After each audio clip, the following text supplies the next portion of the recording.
Hello there beautiful people of YouTube, my name is Katy and you're watching my channel Super Console, and today I'm going to be talking about my top 10 most anticipated Japanese games of 2016. These are my personal list. You might have completely different thoughts, that's totally fine, but let's the hype train commence.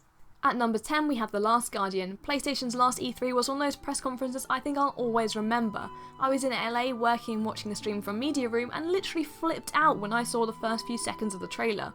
It's one of those games that we all thought had been permanently shelved after its announcement over 6 years ago, but now the weird and glorious cute bird-dog-cat hybrid is back in business. This is from the makers of two of the most spectacular PS2 games going, Shadow of Colossus and Ico, and revolves around similarly emotive themes of friendship, trust and adventure, journeying through beautiful crumbling ruins and working together to overcome numerous obstacles. With the engine now fully transferred to the PS4, Mr. Worldwide Studios' Shuei Yoshida has said he's put pressure on the team to meet the 2016 release date, so let's hope we hear more details from creative director Fumito Ueda at this year's E3. At number 9 we have Kingdom Hearts 3, and wow, doesn't it look fantastic on the PS4. This is the long-awaited sequel to the Kingdom Hearts 1 and 2 on PS2, which once again sees Disney characters and worlds mash up with Square Enix-y vibes. So what Disney universes have been unveiled so far? Well, we know that the grassy area shown in the trailer is from Tangled and you can clearly spot Rapunzel's tower, but you can also spy a Titan from Hercules as well as Pegasus complete with Chariot, which sorta rides in for a special attack, possibly hinting at a return to the Colosseum. Recently at an expo in California, Square Enix also announced that players will be able to jump on the back of Baymax and smash their way through San Francisco in the Big Hero 6 world, which sounds pretty awesome to me. But what really caught my eye about the E3 2015 trailer was the gameplay, with the new trailer showing its transforming Keyblades which are unlocked by clearing all missions in one of Kingdom Hearts' worlds. Now how about announcing that Frozen world then, eh?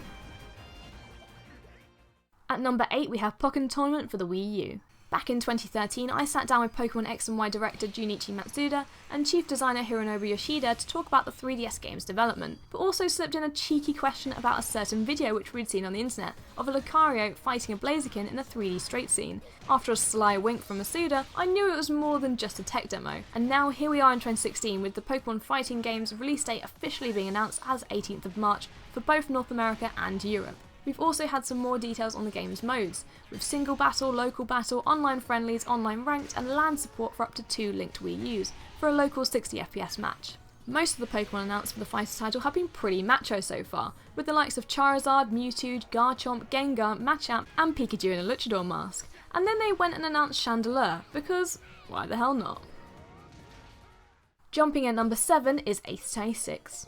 I love Ace Attorney games so much it got to the point where I legitimately considered reading law at university because I thought I'd bloody smash it.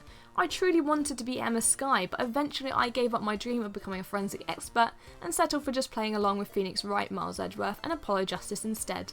The upcoming 3DS game Ace Attorney 6 looks beautiful, set in a mystical kingdom of Kurain at the far west edges of Asia, a place where trials don't have a defense attorneys and the verdict is instead passed using visions from the victim conjured by the Princess of Kurain and her medium powers, which if you're a fan of the series may bring back memories of Phoenix Wright's spiritual assistant Maya Fey, who actually descended from Kurain village herself. You can also spot Prosecutor Payne wearing a cute little crown which is both hilarious and intriguing. Let's hope we get more news on this and a western release of Ace Attorney prequel set in the Meiji period Dai Gyakuten Saiban soon. Then at number 6 is Genain Bunroku FE, known in the West as Shin Megami Tensei Cross Fire Emblem for Wii U. It may not be the Shin Megami Tensei Fire Emblem crossover we were all expecting when the title was originally announced, but now officially released in Japan, the Wii U collaboration between Intelligent Systems and Atlus is looking mighty fine. But what actually is it all about? Well, it's a dungeon exploration RPG but with Japanese idol elements, which sounds odd, but if anyone can pull it off, it's clearly these two dev teams. The game is set in modern Tokyo and you can explore familiar locations in the city, such as a fashionable district of Shibuya, and interact with NPCs and shops. Once in the dungeon, it's all about turn-based combat, which looks very SMT, exploiting an enemy's elemental weakness to take down baddies known as mirages. In terms of character crossovers, Chrom of course makes an appearance as a prince from another dimension, who has in true gaming spirit lost all of his memories. Kada, Tharja and Virion also have a starring role alongside Tiki, who features prominently as a Vocaloid singer. I'm still a little bit confused about the whole concept, but what I do know is that I need this game and I need it now. Now over halfway at number 5 we have Final Fantasy 15. I don't think it's an exaggeration to say that Final Fantasy 15 is truly set to be a game changer for the FF series, and oh boy am I ready for it. From the dynamic active battle system to the stunning visuals and gravity-defying hair physics, Final Fantasy 15 will surely be worth the rather lengthy wait. I mean, it's got chocobo riding and fishing minigames in it. What could be better? In terms of the story, you play as Noctis, the black-haired prince and heir to the throne of the Kingdom of Lucas, who is due to be married to the Lady Luna Freya, as an offer of peace between provinces, but unfortunately things don't go to plan and the city is stormed and its sacred crystal stolen. Matters get even worse when Noctis discovers his father, the king, is believed to be dead.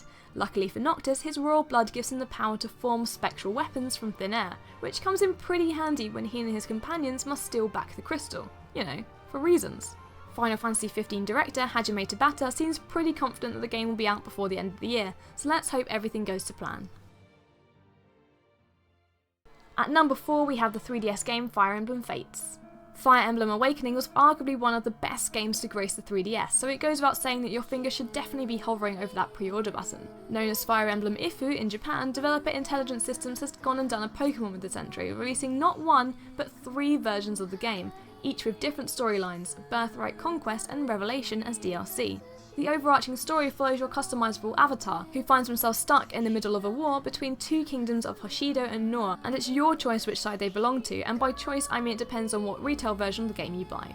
But always the decision isn't all that simple, as your avatar is actually a member of the Hoshido royal family, but captured by the Nohr at young age, so your ties lie pretty deep to both sides. You also have the ability to transform into a dragon, so that's pretty handy, but doesn't really solve your predicament. Once again, the game allows you to play in classic mode, which activates permadeath, or casual mode where all characters are revived at the end of the battle. Classic mode is pretty hardcore, and I warn you, you will get attached to these characters and your heart will break when your useless tactics cause accidental slaughter on the battlefield. I still shed a little tear when I think of all my fallen units. Very painful memories. Kill me if you want, but do it as yourself. Coming in at number 3, it's Ni no Kuni 2 Revenant Kingdom. Only recently announced at the PlayStation Experience keynote in early December, Level 5 and Studio Ghibli are finally back in collaboration for the PS4 exclusive sequel to the fantastic PS3 RPG Ni no Kuni. The original has to be one of the most spellbinding and heartwarming games I've ever played, even if the extended White Witch ending sucked a little bit. Level 5 and Studio Ghibli crafted a beautiful and magical world to explore, with cute characters like Puss in Boots and the Tokos to befriend, as well as a dynamic and exciting combat system to get stuck right into. Revenant Kingdom's initial trailer may be lacking Oliver and Drippy, but there are some familiar names to be heard. The story now follows Evan Petty Whittaker Tildrum, a boy king of Ding Dong Dell, who may be perhaps the son of King Tom Tildrum from the first game, and yes, it is a boy for all you confused onlookers. Evan's kingdom has now been taken over by darkness and some rat geezers, and now he must fight to take it back alongside his friend Roland from another world. Good news is that Studio Ghibli composer Joe Hisaishi has been confirmed to return to compose the game's soundtrack, which is sure to be as beautiful and uplifting as the original score.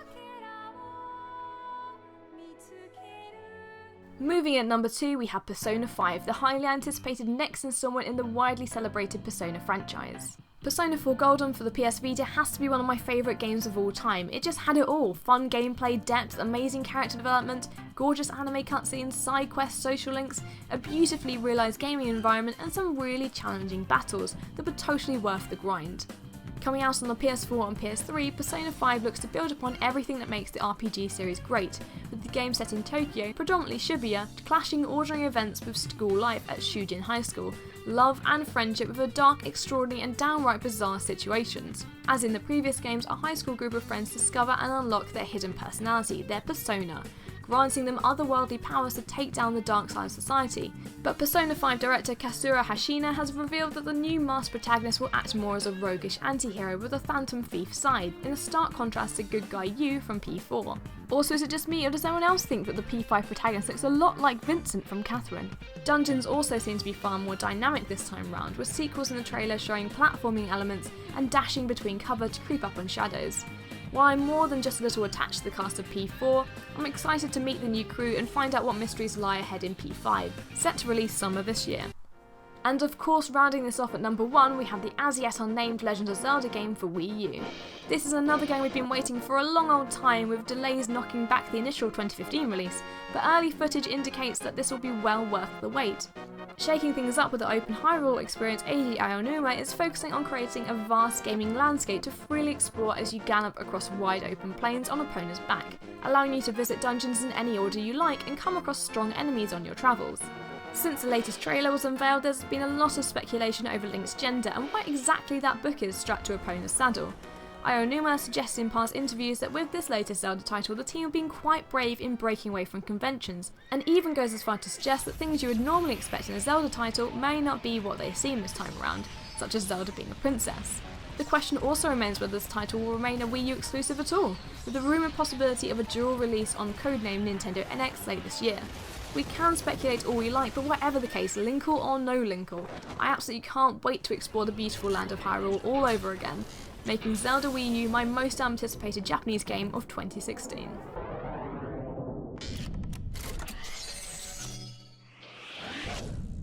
So there we are, thank you so much for watching. Oh my god, I am so damn excited for all the games coming out this year, most particularly Persona 5, I said it again, I'm totally make up that word every video.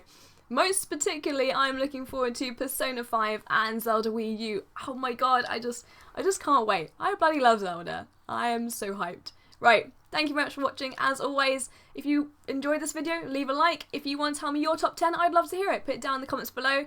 And if you want more stuff like this, subscribe. Thanks very much, and I'll see you soon. Bye!